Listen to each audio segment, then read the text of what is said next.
priorizamos a Ele. Amém? Você está pronto para receber a palavra de Deus agora? Amém. Obrigado, gente. Pode sentar. Muito obrigado. Glória a Deus. Aleluia, aleluia. Então, meus irmãos, eu quero dar seguimento aqui à nossa série de estudos sobre liderança, tá?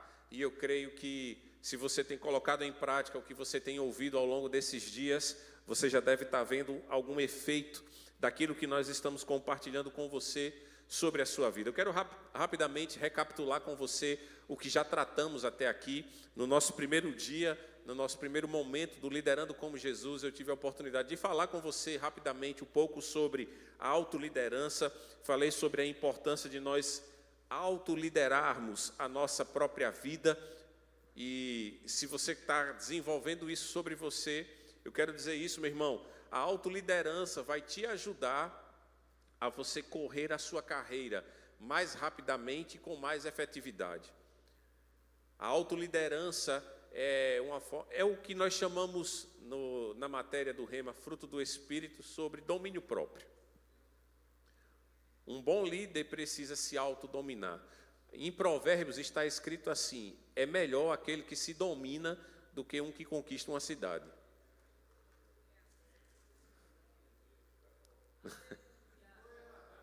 Irmão, é isso mesmo. Você pode mostrar os seus troféus, se você não tem domínio próprio,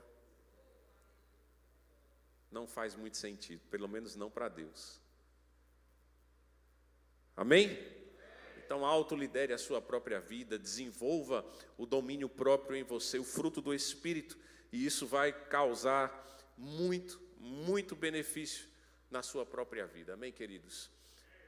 Falamos sobre autoliderança, falamos também sobre a importância de nós mudarmos a nossa mentalidade. Eu já ouvi muitas vezes essa frase, alguém dizia, né? Eu não vou para a igreja não, porque é para o pastor não fazer uma lavagem cerebral na minha cabeça. Você já deve ter ouvido falar isso muitas vezes. Mas, o reverendo Smith Wigglesworth, ele dizia: eu prefiro ter a mente limpa do que a mente suja. Então, se é para fazer uma lavagem, que limpe. Eu prefiro ter a minha mente limpa do que suja com as mazelas desse mundo. Então, nós precisamos mudar a nossa mentalidade. Isso por meio da palavra de Deus, isso por meio das orientações da palavra de Deus. E através dessa mudança de mentalidade, nós vamos sair de um roteiro. Nós vamos sair de uma caixinha, daquela caixinha que determina como deve ser, como tem que ser, porque Deus pode fazer algo novo. Deus pode fazer algo inovador, Deus pode fazer algo diferente na minha vida e na sua vida, mas se eu e você não conseguimos sair daquela mesma caixinha que sempre estivemos, de que tem que ser assim, porque eu sempre aprendi assim, porque sempre foi assim, você nunca vai estar aberto para vivenciar algo novo.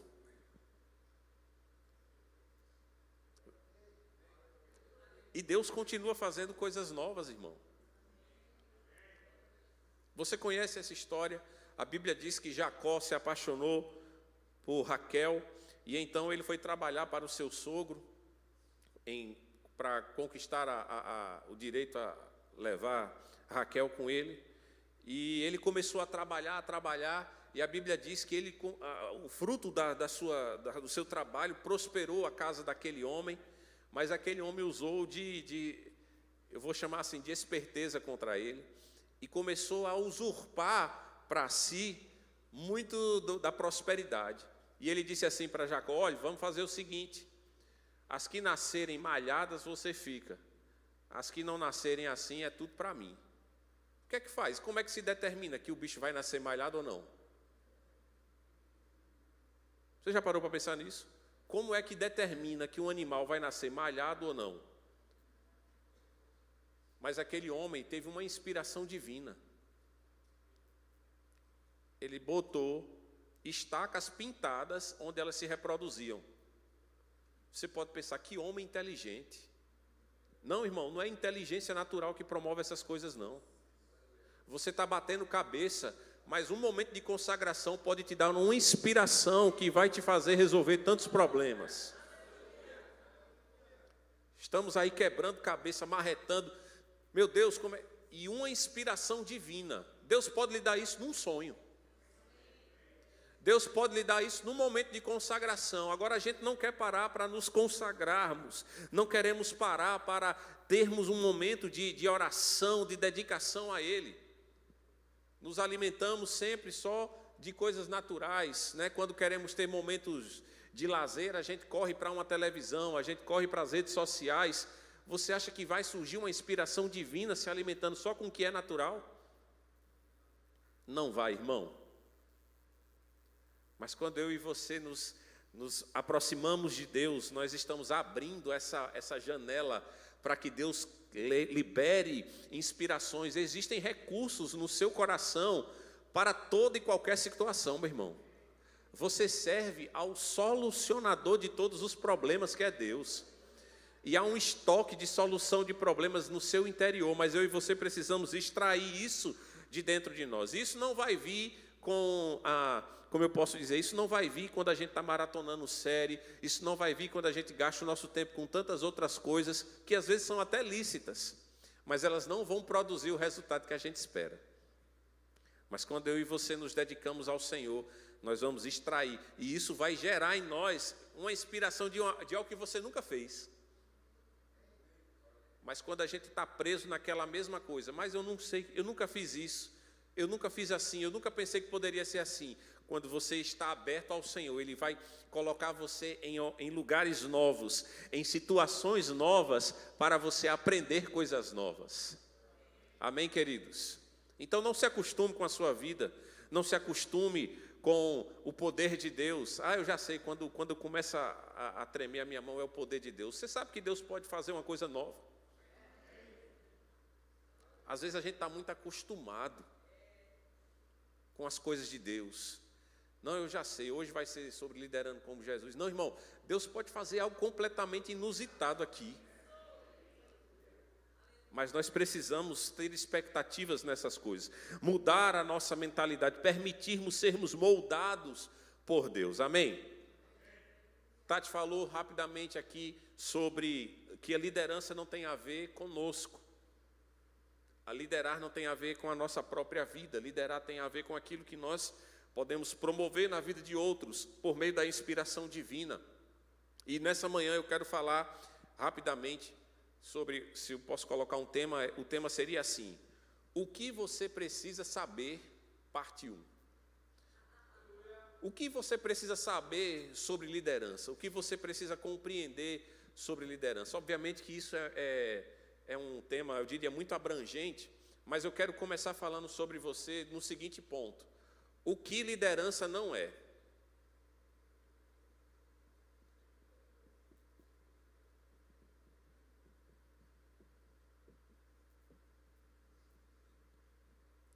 A primeira coisa que eu queria falar com você nessa manhã sobre o que liderança não é perfeição. Diga comigo, perfeição. Liderança não tem a ver com perfeição. O que o senhor quer dizer com isso? Ser líder não é ser perfeito, irmão. Ser líder, conduzir, estar em uma posição de liderança não é sinônimo de ser perfeito. Eu vejo que muitas pessoas têm, de certa forma, uma expectativa de que o líder seja aquela pessoa onde ele não vai encontrar nenhuma falha, onde ele não encontrará nenhum problema. Não, mas ser líder não é ser perfeito. Estar em uma posição de liderança não é o sinônimo de alguém que está andando em perfeição. Até porque o líder é humano tal qual todos os outros. Às vezes nós temos uma falsa ideia de que Deus vai colocar em posição de liderança, ou de que Deus vai colocar responsabilidade sobre alguém extremamente eficiente, extremamente, eu posso assim dizer, é quase um X-Men, né? Para ser líder, o cara tem que ser um X-Men, tem que ter poderes sobrenaturais, ele tem que saber de tudo, fazer tudo. Não, meu irmão, isso não é ser líder, isso é uma utopia. O líder, ele é ser humano como qualquer outro. Ele tem fome, ele tem dias bons, ele tem dias maus, ele tem dia que quer, ele tem dia que não quer, porque o líder é humano igual a todos os outros. E eu vou te lembrar uma coisa, Deus já sabia disso. Então, ser humano não torna alguém menor ou não candidato a ser líder. Ou, em outras palavras, Para ser líder, você não precisa ser perfeito. Para liderar, para conduzir, para promover produtividade, você não precisa ser perfeito para isso. O líder vai errar algumas vezes, o líder vai tropeçar algumas vezes, o líder vai fazer coisas que as pessoas não concordam algumas vezes, mas isso é liderança. Nem sempre nós vamos acertar. Ah, pastor, eu tenho medo de assumir qualquer coisa, porque eu não sei se eu consigo fazer. Bem-vindo ao time. Eu não tenho coragem de assumir nada, eu não tenho coragem de botar a mão no arado, porque e se eu fizer errado? Bem-vindo ao time, irmão. Se você fizer errado, você pede perdão e faz de novo. Porque liderar não tem a ver com perfeição. Deus nunca exigiu de nós perfeição. Não, só vai entrar no reino de Deus quem for perfeito. Deus exigiu perfeição de nós alguma vez? Deus nunca exigiu de nós perfeição. Ele não está exigindo agora de nós perfeição. Quando Ele quer compartilhar a responsabilidade com você, Ele não espera que você seja perfeito. Ele espera que você seja disponível.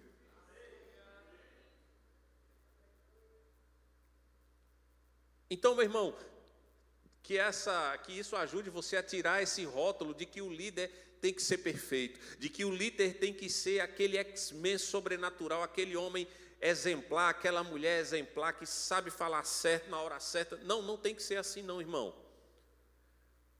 Liderança não tem a ver com perfeição, mas eu quero te dizer, o que Deus espera de nós é crescimento.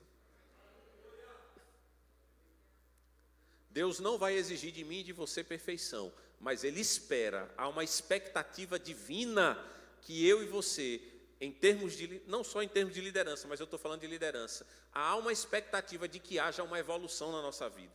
Se você é líder, mas você não cresce, você não se desenvolve, você está caminhando num caminho, eu diria que errado. Porque não se é exigido de você perfeição, mas se espera de você crescimento. Porque se você não cresce, é sinal que você está fazendo as coisas de maneira errada, porque todo ser saudável, ele vai crescer. Todo ser que está cumprindo saudavelmente os princípios, ele está em desenvolvimento. Agora, se você é líder e você não quer crescer, você está também no lugar errado. Porque um líder precisa estar em constante crescimento para que ele possa ajudar os outros a crescer junto com ele. Então, veja, eu diria que isso é um paradoxo. Liderança não é perfeição, mas ela exige crescimento.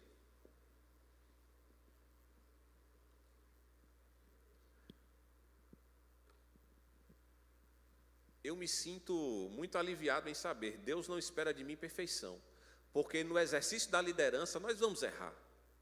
No exercício da liderança nós vamos tropeçar muitas vezes. No exercício da liderança, às vezes a gente vai extrapolar, às vezes a gente vai ficar aquém.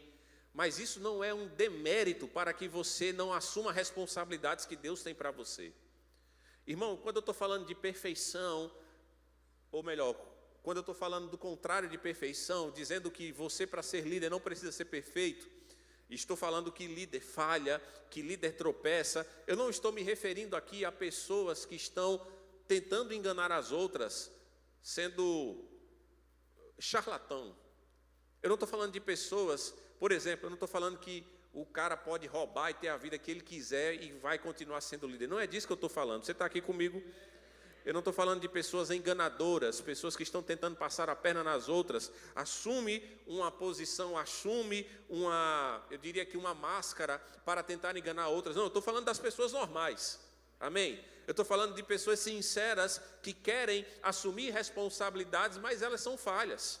mas elas não são perfeitas, e muitas vezes isso é um impedimento para você abraçar novas responsabilidades, isso é um impedimento para você avançar com aquilo que Deus quer propor para a sua vida, porque você diz, eu não consigo, eu não posso, eu não vou saber fazer, eu já tropecei tantas vezes. Não, meu irmão, é com você que Deus quer fazer algo novo mesmo, é através de você que Deus pode fazer algo diferente. Você só precisa abrir o seu coração e dizer, Senhor, se o Senhor me perdoa, eu vou tentar mais uma vez, eu vou dar um passo mais uma vez, e Ele estará com você para te ajudar.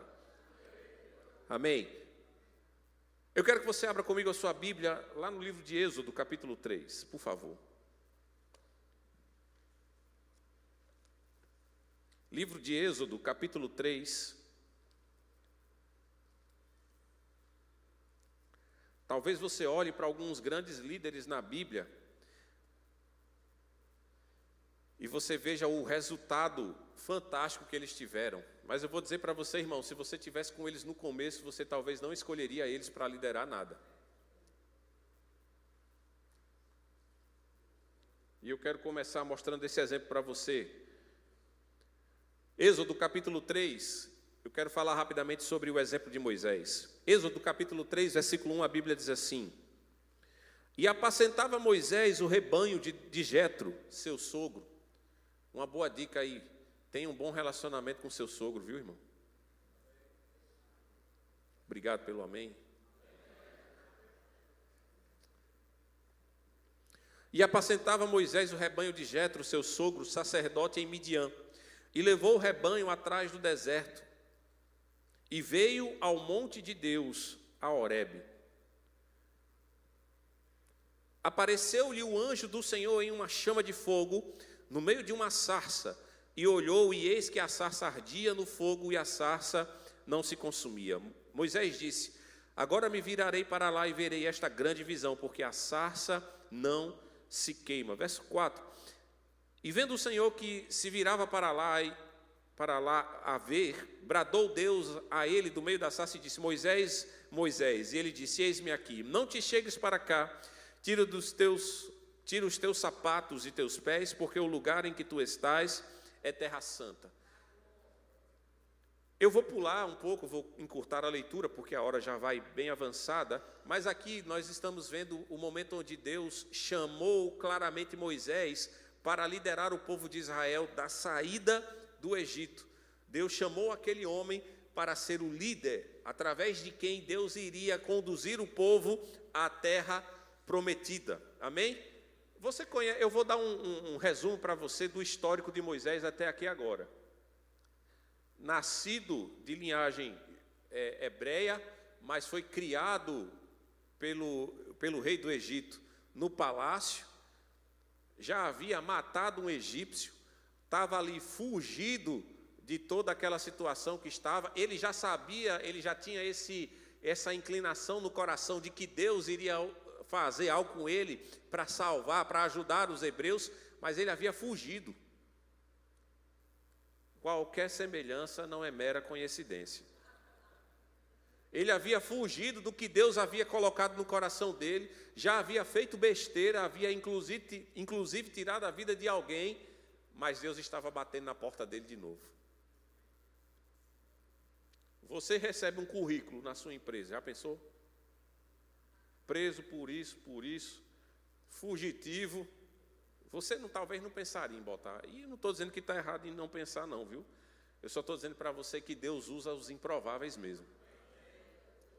Eu só estou dizendo para você que Deus é capaz de fazer o que nenhuma outra pessoa é capaz de fazer.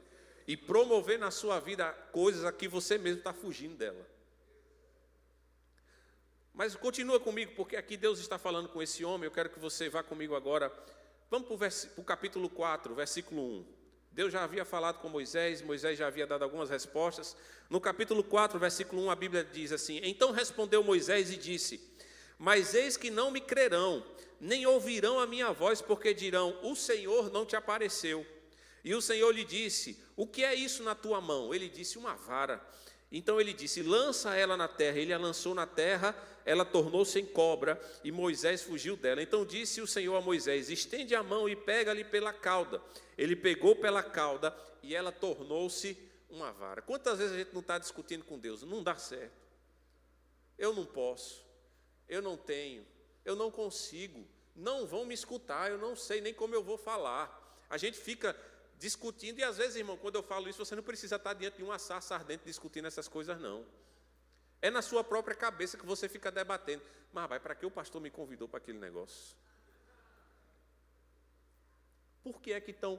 Não está vendo, não, eu não consigo, eu não tenho. Você ganha uma nova responsabilidade no trabalho. O seu patrão lhe dá uma nova responsabilidade. Rapaz, não tem outro não para ele botar esse negócio, não. O que é que pensa só em mim? Eu não vou, eu não tenho, eu não quero, eu não posso. Nós temos que romper essa mentalidade, nós temos que romper essas coisas na nossa vida, irmão, porque eu vou te dizer, atrás de cada necessidade que você supre, há uma recompensa de Deus te esperando, há uma promoção te esperando, tem algo novo que Deus quer fazer, mas você não tem coragem de assumir novas responsabilidades. É porque eu não tenho mais tempo, é porque eu não consigo, é porque não vai. Enquanto você der desculpa, tudo vai continuar do mesmo jeito. Mas quando você decidir se autoliderar, organizar bem a sua vida e começar a dar passos novos, você vai colher coisas novas que Deus tem preparado. E Deus está ali, rapaz, negociando com Moisés. Não, eles não vão me ouvir, não, eles não vão acreditar, não, mas eu não tenho nada, eu não sei nem fazer. Deus disse, o que é que você tem aí na tua mão? É isso mesmo que você entendeu. Use fulano, use Beltrano. Não, ele está dizendo, eu quero você. Mas eu não sou, eu não tenho, eu não posso. O que é que você tem na sua mão? Não, Deus sabe que quando eu fizer aquele curso, as coisas vão melhorar. Deus sabe que quando eu fizer aquilo outro, Deus sabe que quando... Não, irmão, Ele quer saber o que você tem agora. Ele quer fazer com o que está na sua mão hoje. Ele vai começar com o que você tem na sua mão agora. Ele não está esperando o curso, Ele não está esperando a aprovação. Ele quer saber o que você tem na sua mão e você pode entregar a Ele hoje. Para de dar desculpa, para de ficar colocando para o amanhã o que Deus está te falando agora. Amanhã vai dar certo. Não, eu vou fazer, é agora, é com o que está na sua mão que Ele vai fazer algo diferente. Aleluia. Versículo 10 agora, vai aí comigo, Êxodo 4:10. Então disse Moisés ao Senhor, Senhor, eu não sou homem eloquente, nem de ontem, nem de anteontem, nem ainda desde que tens falado ao teu servo, porque eu sou pesado de boca e pesado de língua. Desculpas. E você pode dizer, mas ele tem razão, como é que ele vai ser um porta-voz gago?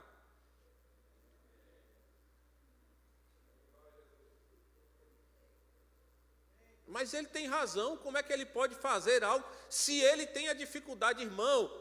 Deus não pode mudar qualquer situação. Será que Deus não é poderoso para fazer algo na sua vida? O problema é que a gente está esperando, está tudo perfeito. Não, quando eu tiver com minha casa toda em ordem, quando tiver tudo bom, aí eu vou. Não, irmão, enquanto você está esperando isso acontecer, você não está provando. Sabe por quê? Enquanto você estiver servindo a Ele, as coisas vão se alinhando em seu favor.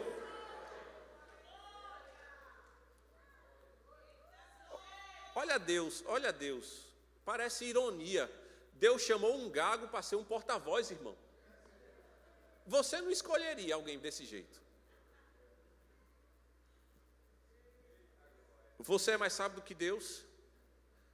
Exatamente, irmão. Você pode se achar inadequado, você pode se achar impotente, você pode se achar incapaz, mas se Deus está contando com você, não olhe para o que estão dizendo, não olhe para o espelho, olhe para o que Deus está falando e diga, eu aceito a sua palavra, eu vou dar o passo, eu não sei como vou fazer, mas o Senhor vai me dizer, eu não sei se vão acreditar, mas eu vou falar independente do que digam, eu vou obedecer a tua voz.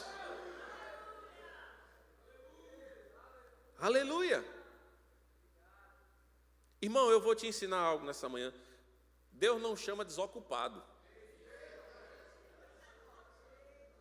Como é que Deus me chama? Ele não está vendo que eu estou ocupado? Deus não tem negócio com preguiçoso, irmão.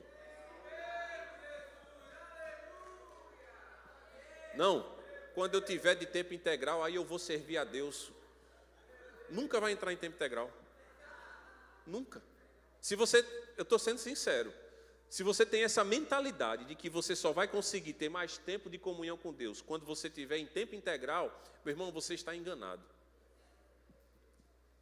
Se você não dá tempo para Deus e para as responsabilidades que Ele tem para você hoje, com o pouco tempo que você tem, a Bíblia ensina assim: se você não é fiel no pouco, sobre o muito você não será colocado. Não se engane, meu irmão.